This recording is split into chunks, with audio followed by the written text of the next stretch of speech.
अस्सलामुअलैकुम वरहमतुल्लाहि वबरकातुहू। मैं हूँ आपकी मेज़बान तबीबा निदा साबिर फ्रॉम लाहौर और आप देख रहे हैं मेरा यूट्यूब चैनल सिंपल ऑर्गेनोपैथी। उम्मीद करती हूँ कि आप सब लोग खैरियत के साथ होंगे। आज का जो हमारा टॉपिक है ये मोस्ट डिमांडिंग टॉपिक है।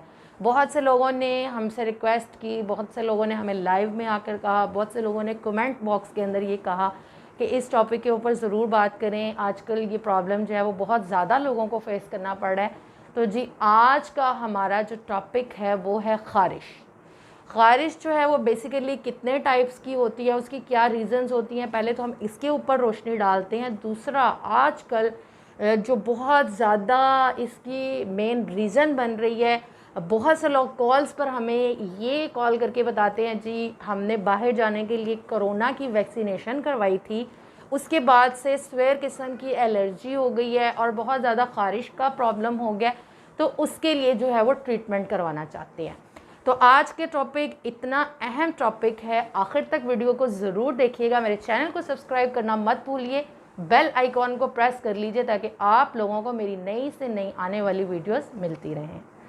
ख़ारिश जो है वो बेसिकली तो 2 टाइप की होती है, एक होती है खुश्क ख़ारिश और एक होती है तर ख़ारिश।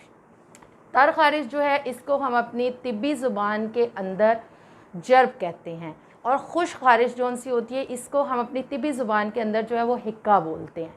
अब जी ख़ारिश जौन सी है वो खुश्क हो या तर हो, याद रखिए कानून मुफरद आज़ा की रोशनी में हमेशा ख़ारिश जौन सी होती है वो उज़लाती तहरीक का मज़हर हुआ करती है। यानी जिस वक़्त हमारे उज़लात में तहरीक होती है, हमारे जितने गुदूद हैं इनमें तस्कीन होती है और हमारे असाब में तहलील का अमल वाक़ होता है, उस वजह से ख़ारिश होती है। ख़ारिश जो है अब वो खुश्क है या तर है, इन दोनों के अंदर तहरीक जौन सी है वो उज़लाती होती है। डिफरेंस सिर्फ इतना है कि जो हमारी तर ख़ारिश होती है ये उज़लाती असाबी तहरीक के अंदर होती है। यानी जिस वक़्त पेशेंट के ब्लड के अंदर तुर्शी, एसिडिटी, तेज़ाबियत और ड्राइनेस जो होती है वो बढ़ जाती है, लेकिन याद रखिए इसके साथ जो रतूबात होती हैं वो अभी बाकी होती हैं, इस वजह से जो ख़ारिश होगी वो तर ख़ारिश होती है।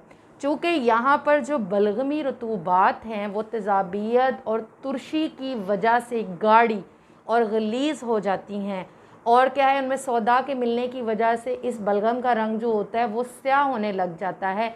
नतीजे के तौर पर क्या होता है कि जब पेशेंट का ब्लड सर्कुलेटरी सिस्टम होता है, जो खून उसकी शरियानों और वरीदों के अंदर सर्कुलेट कर रहा होता है, उसमें क्या रहता है उस तरह से रवानगी नहीं रहती। खून जहाँ जहाँ पर रुकता है, मवाद जहाँ पर जितना गाढ़ा होता है उस जगह के ऊपर ही मरीज़ को जो है वो प्रॉब्लम फेस करनी पड़ती है। अगर उसकी फुल बॉडी के अंदर ये कंडीशन है, यानी डिपेंड करता है कि अगर उसका मवाद बहुत ज़्यादा गलीज़ है, गाढ़ा है, मिकदार के अंदर बहुत ज़्यादा है, तो उसकी जौन सी ख़ारिश होगी वो ओवरऑल बॉडी के ऊपर होगी, उसके तमाम जिस्म के पार्ट्स पर होगी, उसकी गर्दन पर हो सकती है, टांगों पर, और जो है वो जितने उसके पोशीदा हिस्से हैं जिस्म के उन जगहों पर, गर्दन पर, अंडर आर्म्स में, इन तमाम तर पार्ट्स में उसको ये हो सकती है। लेकिन अगर जो है वो मवाद कुछ कदर कम है और इतना ज़्यादा गाढ़ा भी नहीं है और मिकदार के अंदर भी कम है, तो फिर सिर्फ चंद मखसूस हिस्सों पर ही उसको ख़ारिश होगी। तो शॉर्टली आप इसको यूँ समझ लीजिए कि असल में ख़ारिश जौन सी है ये एक खून की ख़राबी का ही हम इसको कह सकते हैं। और ख़ारिश जौन सी है ये इसकी इब्तिदा होना ये हमें बता रहा है कि जिस्म के अंदर हमारा ब्लड जौन सा है वो उसमें प्रॉब्लम वाक़ई हो चुकी है। हमारे जितने गुदूद हैं, जो गदद नाकिला हैं, गदद जाज़िबा हैं, ये जो बॉडी के जितने टॉक्सिन्स हैं जो कि जिन मुख्तलिफ़ रास्तों से बॉडी से बाहर ख़ारिज होते हैं, ये उसको प्रॉपर वे से वर्क नहीं कर रहे, ये तमाम तर फुजलात को एब्जॉर्ब नहीं करते और जिनको बॉडी से बाहर निकालना चाहिए ये उनको नहीं निकालते। जब यही मवाद ब्लड के अंदर सर्कुलेट करते रहते हैं तो ये ओपन ब्लड सर्कुलेटरी सिस्टम में भी प्रॉब्लम का बायस बनते हैं। उसकी वजह से क्या होता है, ये टॉक्सिन्स जब हमारे खून के अंदर रुके रहते हैं तो ये हमें खून के अमराज करते हैं जिससे ये ख़ारिश की मर्ज़ की इब्तिदा होती है। और अगर अल्लाह ना करे यहाँ पर इसका ट्रीटमेंट ना हो तो ये आगे जब ये टॉक्सिन्स हमारी बॉडी के अंदर, हमारे ब्लड के अंदर रुके रहेंगे तो ये और बहुत से ख़तरनाक अमराज का जो है वो पेश खैमा हो सकते हैं। तो ये तो जी मैंने आप लोगों को बताया कि अगर पेशेंट को जो है वो तर ख़ारिश है, इसके अंदर सम टाइम जो होता है वो मरीज़ को जिस्म के ऊपर जो है वो छोटी छोटी सी फिंसियाँ बनती हैं, उनके अंदर पीप हो सकती है, उनके अंदर पानी हो सकता है, मरीज़ जिस्म को खुजलाता है तो उसको शुरू में एक लज्जत महसूस होती है। उसके बाद ही क्या होता है, उसके बाद जो होती है जब ये शिद्दत की तरफ जाती है तो फिर बहुत अजियत का सामना करना पड़ता है। पेशेंट बहुत ज़्यादा जो होता है वो तकलीफ़ में मुब्तला हो जाता है, घबराहट और बेचैनी वाली उसको कैफियत पैदा हो जाती है। सेकंड टाइप की जौन सी ख़ारिश होती है जिसको हम लोग खुश्क ख़ारिश कहते हैं, इसके अंदर डिफरेंस सिर्फ इतना है कि ये उज़लाती गुद्दी तहरीक के अंदर होती है। यहाँ पर भी जो मुतासरा मरीज़ है उसका ब्लड है उसके अंदर तेज़ाबियत, एसिडिटी, तुर्शी वो हद से ज़्यादा बढ़ जाती है, लेकिन यहाँ पर रतूबात का नामो निशान बाकी नहीं रहता। अब जब यहाँ पर रतूबात जो है वो होती नहीं है तो क्या होता है कि उज़लातियत के बढ़ जाने की वजह से, तेज़ाबियत के बढ़ जाने की वजह से जो मरीज़ के जिस्म के उज़लात हैं वो सोजिशनाक हो जाते हैं। ठीक है जी, उसकी जो स्किन है उसके ऊपर बहुत ज़्यादा एलर्जी की कैफियत हो जाती है, हद से ज़्यादा खुश्की, ड्राइनेस, ये चीज़ उसकी जिस्म के अंदर बढ़ जाती है। लेकिन याद रखिए जो ड्राई ख़ारिश जिन लोगों को होती है उनको अगर वो खुजलाते भी हैं उसमें से ब्लीडिंग भी उमूमन नहीं होती है और ऐसे मरीज़ को फिंसियाँ वगैरह कभी भी नहीं बनती। हाँ, उसकी बॉडी के ऊपर ये खुजलाने की वजह से जगह जगह पर पैचेस इस टाइप के बन सकते हैं कि लाइंस की सूरत में उसको ज़ख़म हो सकते हैं और कभी कभी खुजलाने की वजह से जो स्किन होती है वो चानों की सूरत में उतरना शुरू हो जाती है। तो ये थी जी एक खुश ख़ारिश और एक तर ख़ारिश जिसका कि मैंने आप लोगों को डिफरेंस बता दिया।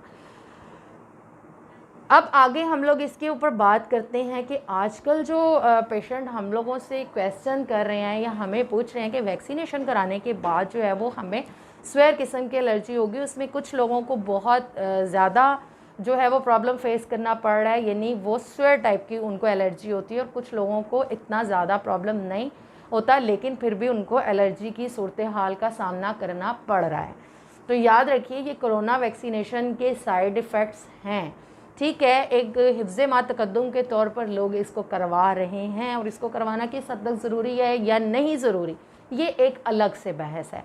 ठीक है, अब जिन लोगों को अब्रॉड जाना ज़रूरी है, उनको जाने के लिए करवाना ज़रूरी है, तो इसके अंदर मैं यहाँ पर आप लोगों को इतना ज़रूर कहूँगी, इसके साइड इफ़ेक्ट्स इस तौर पर सामने आ रहे हैं। जितनी भी वैक्सीनेशंस हैं इसकी, उसके अंदर क्या है कि ये जो इसकी डोज़ है ये जिस्म के अंदर इंतहाई तस्कीन और इंतहाई तखदीर पैदा कर रही हैं। इनका मिजाज इस कदर ठंडा है, इस कदर ठंडा है क्योंकि अगर ये इसके मिजाज में ठंडक ना हो तो ये वैक्सीनेशन रेडी हो ही नहीं सकती। ये रेडी ही तब होती है जब इसको बहुत ज़्यादा ठंडे टेम्परामेंट पर तैयार किया जाता है और जब इसको बॉडी के अंदर इंजेक्ट किया जाता है तो बॉडी टेम्परामेंट के ऊपर जाकर फिर ये अपना वर्क जो है वो स्टार्ट करती है। तो चूँकि इसका मिजाज इंतहाई मुसक्कन है, इंतहाई मुक़द्दर है, तो ये क्या करती है कि हमारे जिस्म के अंदर भी इंतहाई तस्कीन और तकदीर पैदा कर देती है।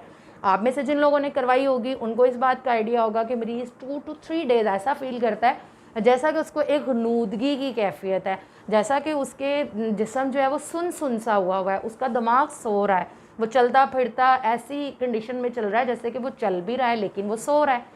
तो ये कंडीशन हमारे ब्लड के अंदर भी पैदा हो जाती है।